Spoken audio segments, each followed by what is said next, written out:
This is the story of how a routine walk to school turned into every parent's worst nightmare, and how a 17-year-old neighbor shattered an entire community. On October 5th, 2012, 10-year-old Jessica Ridgway left her home in Westminster, Colorado, and never made it to class, triggering one of the most heartbreaking cases in Colorado history. Born on May 25th, 2002, Jessica May Ridgway stood 4 feet 8 inches tall and weighed about 80 pounds, with blonde hair, blue eyes, and a love for anything purple. Witt Elementary School in Westminster was where she studied, a suburban community in the Denver metro area where life seemed predictable and safe. Nothing about her suggested she was anything but a regular kid living a regular life. Sarah Ridgway, Jessica's mother, worked night shifts to keep the bills paid. The parents had divorced, and Sarah was doing what single working parents do, balancing the impossible demands of work and raising a daughter alone.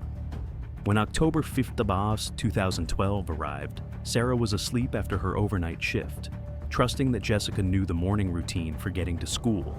Around 8:30 that Friday morning, Jessica walked out the door to cover the approximately 1-mile distance to Witt Elementary School. The route was familiar, and the plan was straightforward. Walk to a nearby park, meet up with friends, then continue together to school. Families across suburban America make arrangements like this every day, giving children small tastes of independence while keeping them reasonably safe through the buddy system. Jessica never arrived at the meeting point. Her friends waited for a while, and when she didn't show, they probably figured she'd gotten a ride or stayed home sick, so they walked to school without her. The school's call home came around 9:30 that morning, when Jessica failed to show up for class. The call hit voicemail because Sarah was still asleep. 4 o'clock that afternoon rolled around before Sarah woke up and realized her daughter was missing. The panic must have been instant and overwhelming, knowing Jessica should have been home from school hours earlier. Westminster Police Department received the report, and Jessica became officially missing. An Amber Alert went out, and what had started as an ordinary Friday morning transformed into the nightmare every parent dreads. Thousands of volunteers flooded the area within hours, and the community response was massive and immediate. Federal resources arrived when the FBI joined the effort, bringing additional manpower and expertise to the search for Jessica. Hope sustained everyone through those first 5 days as people combed through parks, neighborhoods, and open spaces, desperate to find her alive. Purple ribbons started appearing everywhere, because purple was Jessica's favorite color. Candlelight vigils brought the community together in prayer and solidarity. Sarah made public appeals, her voice reaching across the Denver metro area, begging for her daughter's safe return. The entire region seemed frozen in place, waiting for news, praying for a miracle. That hope began crumbling on October 7th, just 2 days after Jessica vanished. Someone discovered a body part in Arvada, Colorado, near Patridge Open Space, a park area located approximately 7 miles from where Jessica had disappeared. The discovery was horrific, and while authorities worked to confirm the identity, the community started preparing for the worst possible outcome. October 10th brought the confirmation everyone had been dreading. More remains turned up in the crawl space of an abandoned home in Superior, Colorado, and DNA testing proved they belonged to Jessica Ridgway. Asphyxiation had killed her, and her backpack was recovered the same day. The search for a missing child had become a murder investigation. Detectives now faced the grim work of tracking down whoever had done this. Jessica's body had been dismembered, which created complications and suggested the killer had taken time to try to covering up the crime. Multiple crime scenes meant multiple locations to process. Wherever Jessica had been grabbed, wherever she'd been killed, and the sites where her remains had been dumped. The perpetrator had put thought into concealing what he'd done. The FBI made an unusual move on October 19th by releasing a photo of a cross necklace found at one of the scenes. They asked the public for help identifying the piece of jewelry, hoping someone out there might recognize it and provide the lead investigators needed to crack the case. What broke it open wasn't forensic evidence or traditional detective work, but a mother's conscience and her willingness to do the unthinkable. October 23rd, 2012 arrived 18 days after Jessica disappeared, and that's when 17-year-old Austin Reed Sigg told his mother what he'd done. The conversation between them is almost impossible to imagine, a parent learning their child is capable of something so monstrous and evil. Sig's mother made the hardest choice a parent can make and contacted authorities immediately. Police arrested Austin Reed Sig that same day. The high school student lived in Westminster, close to Jessica's home, walking the same streets and living in the same community. He was a neighbor who'd been hiding in plain sight. Sig's confession included specific details about the crime that only the person who committed it would know. He described grabbing Jessica during her walk to school that Friday morning, admitted to sexually assaulting her, killing her, and dismembering her body afterward. The specifics were as disturbing as they were detailed, leaving no doubt about his guilt. Formal charges came the next day, October 24th, when Sig was charged as an adult with first-degree murder, second-degree kidnapping, and multiple counts of sexual assault on a child. The investigation revealed something else that made the case even more disturbing. Back in May 2012, roughly 5 months before Jessica's murder, a female jogger at Kettner Lake had fought off an attacker and escaped, reporting the incident to police right away. At the time, investigators had no reason to connect that attempted abduction to anything else. But now they realized Austin Sig had been the attacker.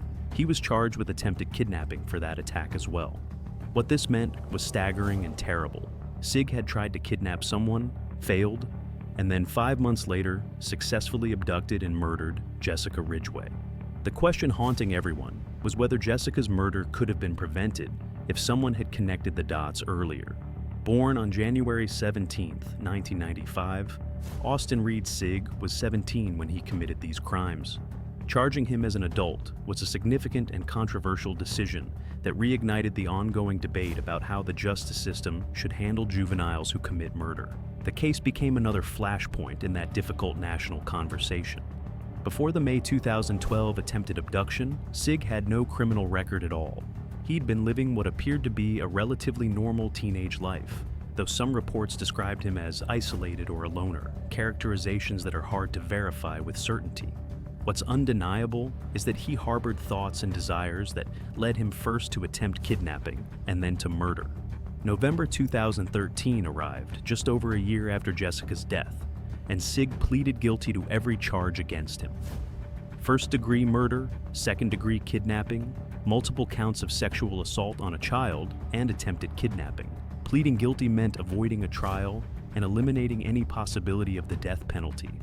And it also spared Jessica's family the trauma of sitting through weeks of testimony where every horrific detail of her final hours would be laid out in open court. District Court Judge Stephen Munsinger handled the sentencing hearing, where victim impact statements gave Jessica's family and the community a chance to speak directly to Sig and the court about the destruction he'd caused. The sentence came down hard: life in prison without the possibility of parole, plus 86 additional years. Short of execution, the court handed down the harshest punishment available under law. Austin Sig was 17 years old, and he would spend every remaining day of his life behind bars. Westminster and the surrounding communities were fundamentally changed by what happened to Jessica. The impact rippled outward from her immediate family to touch everyone in the area, shattering the sense of security people had felt about letting their children walk to school. That small freedom, representing growing up in a safe neighborhood, had been destroyed by one person's actions. Purple ribbons stayed visible throughout the area for months, a constant reminder of the blonde-haired little girl who loved that color. Community memorials continued as people processed their grief and struggled to make sense of something that made no sense at all. Sarah Ridgway's life was destroyed in ways that can't be fully described or measured. She'd lost her daughter in the most traumatic circumstances imaginable and had to live with the knowledge that, while she slept after her night shift, Jessica had walked straight into danger. No parent should carry that burden, even though Sarah had done nothing wrong and had no way of knowing what would happen. The case sparked broader discussions throughout the area about child safety in suburban communities. Parents everywhere reassessed their children's routes to school, their level of independence, their vulnerability to harm. Stranger abductions are statistically rare, which is what makes them so shocking when they happen, devastating not just families but entire communities in ways that last for years. Questions emerged about whether anyone had missed warning signs with Austin Sig. Could someone have predicted what he would do, and should the attempted abduction in May have triggered more concern and investigation? These questions don't have easy answers, but they're questions law enforcement agencies and communities have to wrestle with after cases like this. Austin Reed Sigg remains locked up today, serving his life sentence without any possibility of parole.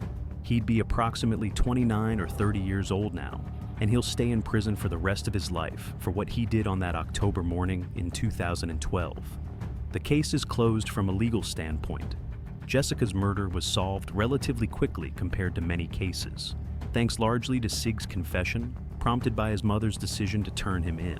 Solved doesn't mean healed though, and the Ridgway family, the Westminster community, and everyone touched by this tragedy continue carrying the weight of what happened.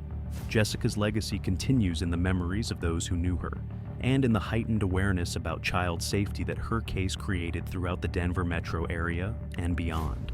Those purple ribbons that once hung throughout Westminster represented more than grief.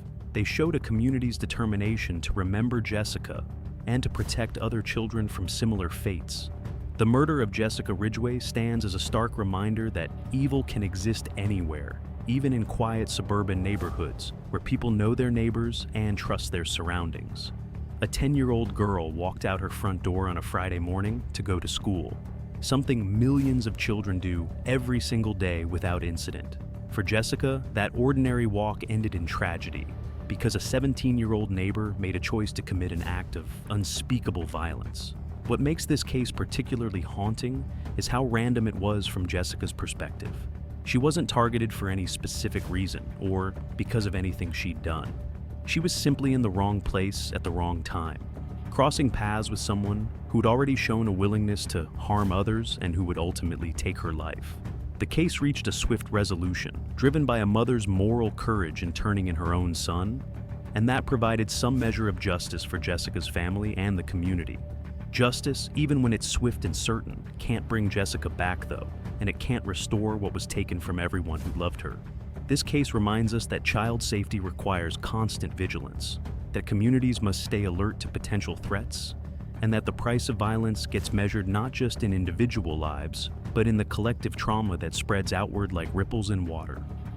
Jessica Ridgway should be 22 years old today, maybe in college or starting a career, living the life that stretched out before her that October morning. Instead, she's another name on the list of children stolen too soon, and Westminster learned that safety is never guaranteed, even in places we consider safe. Her story is a tragedy that can't be undone, but it's also a call to action, to stay vigilant, to support families dealing with loss, to take threats seriously, and to remember that behind every crime statistic is a real person with a real life that was cut short. Jessica Ridgway's life mattered. Remembering her means honoring not just who she was, but the childhood innocence that was stolen that day in Westminster, Colorado, and acknowledging that one person's evil choice changed an entire community forever.